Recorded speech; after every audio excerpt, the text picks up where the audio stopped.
multiple formats of cricket going on.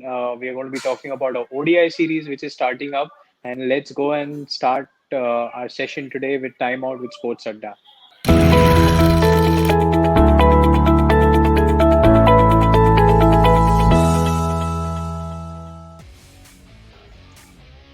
Hello, Arun.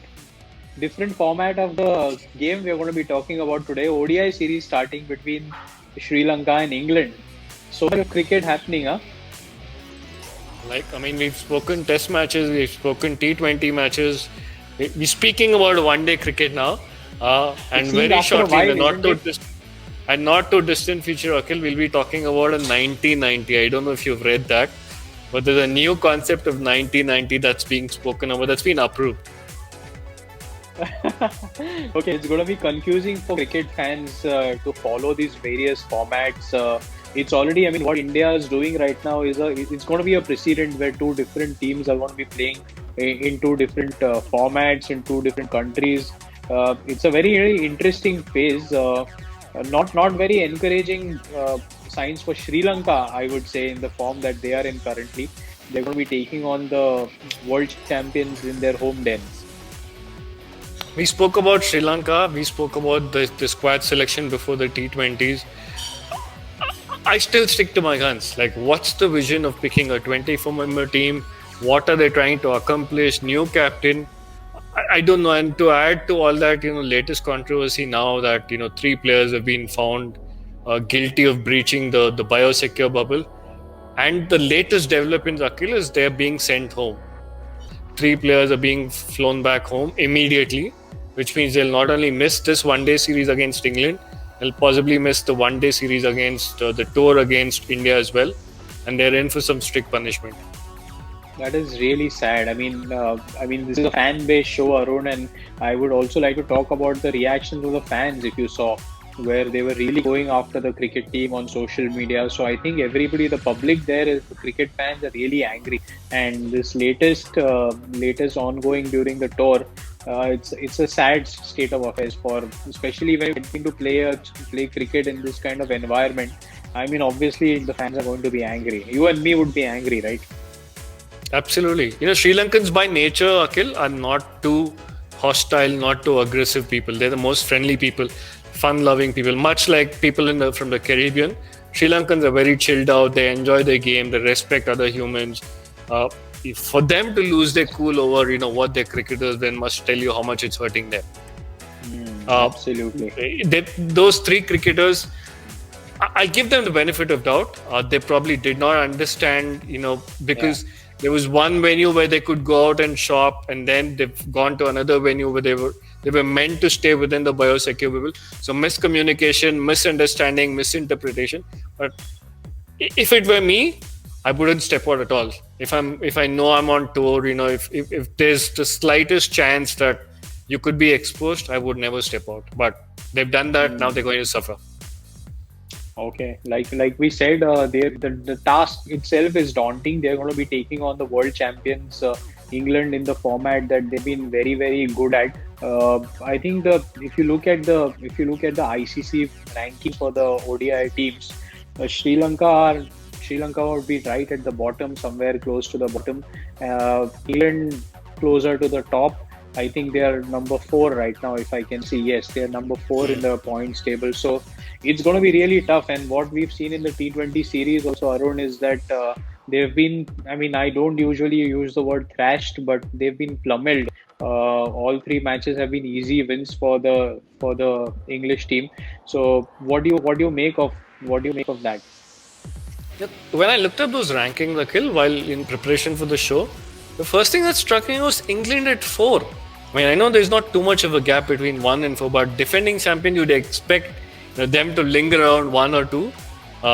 There's 121, 118, 115, 115. So there's not so much to differentiate the top 4, but still kind of surprised me that England are actually number 4. But it's not a fair reflection of what England can do. 4 versus 9 is not a fair reflection. It's more like 1 or 2 against 9. So again, David versus Goliath, like we spoke about. And the T20 guys, again, Akhil, are a fair reflection of, the contest. Yeah.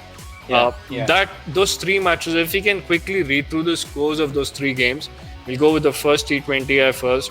Uh, Things just got worse. 129 Sri Lanka scored. England chased it down in the first ball of the 18th over. Again, easy win. Flip over to the second T20I, right? Again, not too much happening there. 111 for 7. Sri Lanka, it rained out. England had to get 108, which they got in the 17th over. Come out of this, look at the third T20I. Things just went from bad to worse to worse. 91 all out, Akhil. I mean, they conceded 80 and then they were bowled out for 91. That's how, on tour, teams progressively get better, but in this case, Sri Lanka progressively gotten worse, and that's the worry. These are tough tours. When teams start losing, everything just starts spiraling, and then things start getting bad to worse. These are times when the really good players stand up also and like try and make an impact for the team, whether through runs or whether through just getting the spirits of the team high. So I hope Sri Lanka can find some players like that, because otherwise it's going to be a contest. We could see a we could see a we could see very high totals if England bat first. 400 is something that they've always targeted, trying to get in one day cricket. So that could be a realistic game in all these three games that they play against Sri Lanka. Yes, I wanted to also take your point, Arun. I like 400, Akhil. We've spoken about England and 400, but I don't see this team. I don't see this team scoring 400. This England team scoring 400. But should we look at the England squad maybe for start? We can look through the squad. We can look through the batsmen in that team. I think this England squad chosen for the series is weak on batting. Josh Butler is now out of this team because of the calf injury he picked up. Other than that, if you look it up, there's Morgan Bairstow, there's Jason Roy. I don't know how much England will want to use Moeen Ali. There's Sam Billings, and there's Liam Livingston and Joe Root. So they've got 6 specialist batsmen. And then they've got obviously the Curran brothers. They've got Moeen Ali if they want to use. I don't know. I think England are weak on batting in this particular squad. You're right. I mean, that's one reason I also wanted to bring up, Arun. And you mentioned that England, you were surprised not to see England in the top 2. I was going through some numbers that England have played after the 2019 World Cup, Arun. They've not really been the dominating side that they were before the World Cup. They've gone to South Africa and they drew the one-day series and all. They beat Ireland in England, but again they lost a game there. They lost to Australia in England, if you remember the ODI series 2-1. They lost to India when they travelled to India 2-1. So they've not really tasted success after the 2019 World Cup. So you are spot on. The batting has been a problem with so much of shuffle. Stokes not playing all the matches. Root being rested for some matches. So yeah, they are also. What do you think of their approach? Do you think they'll be again starting to look at the bigger picture like they did last time, where the focus was the 2023 World Cup for them? Do you think that is the way that they'll start putting this team together? I don't know. The selection protocol in England has changed. Now it's on the coach himself. The coach himself, Chris Silverwood. It's left to him to pick and choose the players he wants. They've gone to the football model.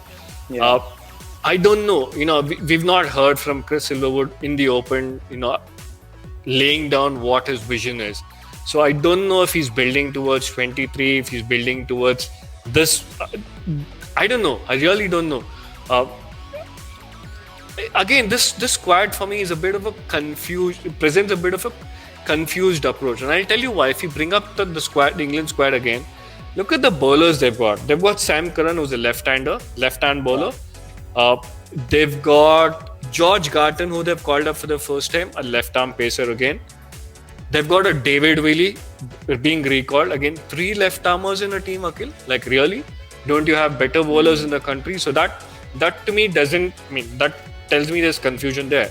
And look at the right-arm pacers they've got. They've got Mark Wood. They've got Chris Wokes, right? Is there anybody else I'm missing? So Tom Curran. It's Tom Curran, yeah. Tom Curran for me is not a reliable one-day bowler at all. Not a reliable bowler at all. Maybe county cricket, but at this stage, not a reliable bowler. So I again presents a confused thinking for me on the selector's mind, but we'll see. The only thing I'll tell you, Akhil, if this series ends up being somewhat of a contest, is because England have picked a under party. Yeah, I mean they are also juggling multiple formats. They have a big test series coming. They need to give the other players a little bit of break before they go into the test series. So maybe that's why I'm sure one day cricket for them also is not a priority this year, Arun, because clearly the bigger prize this year is going to be the T20 World Cup. So all preparations are going to be for the T20 format. One days is a revenue chart for the board. So obviously they are playing one day cricket, but I'm sure that most of the teams are going to be gunning for T20 as their main format this year. You mentioned once about the Sri Lankan squad. Should we have a look at the Sri Lankan squad once to see? I mean, it's a large number, isn't it? Just for 6 matches to travel. We spoke about this, Akhil. 24 players at the start of the tour. Wow. Again, for me, it just didn't make sense. I mean, I've been vocal about this. I've been critical of this. I don't know what the understanding was. And we spoke about how Rahul Dravid kind of, if he promises players that if you're on tour with me, it means you'll get a game. But I don't know how Sri Lankan, the selectors or the coach is going to convince or all these players who are on tour. What's the vision? I have no idea. But now this is obviously trimmed down to 21 now. And among those are 3 big players for me. The ones who are missing out are Kusal Mendes, I think, and Niroshan Dickwella. Now, I don't know. These 2 players are among the experienced ones, and in a team such as this one, I don't know. Just not too sure Yeah, it's about a what tricky Sri one, Lanka Arun. can do.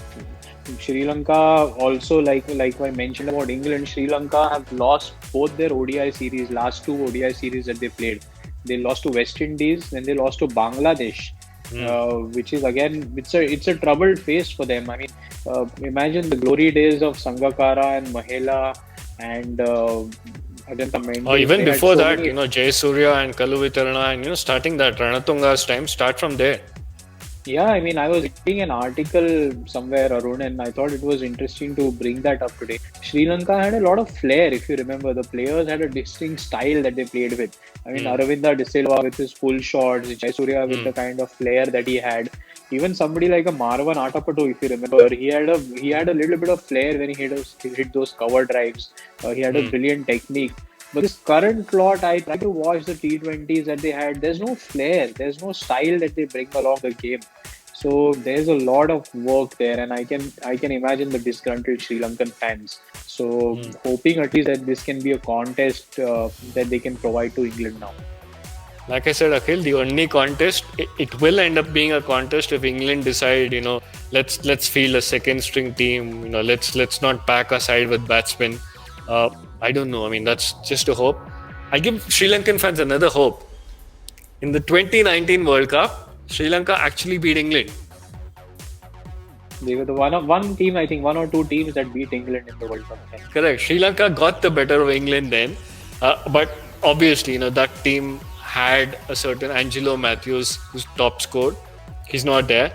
And a certain Lasith Malinga who picked up 4 wickets. He's not there either. So Sri Lanka have done it. And I hope, somebody reminds the players that, we've done it.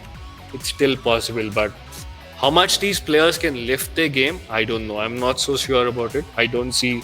Look, there's a potential, but to beat a team like England, you need to play over and top of that potential. I don't know how much they can do that.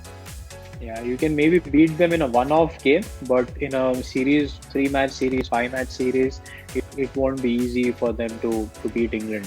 So yeah, I mean, we agree on then England start favourites in this series, and hopefully we'll talk soon and talk more about different formats, different versions of the game. And hopefully talk some good things about Sri Lankan cricket in the not too distant future. I love that country, Akhil. I love that country. I love the people. I love the cricketers. Hopefully, this thing changes. The cycle ends soon, and they're back to winning ways again.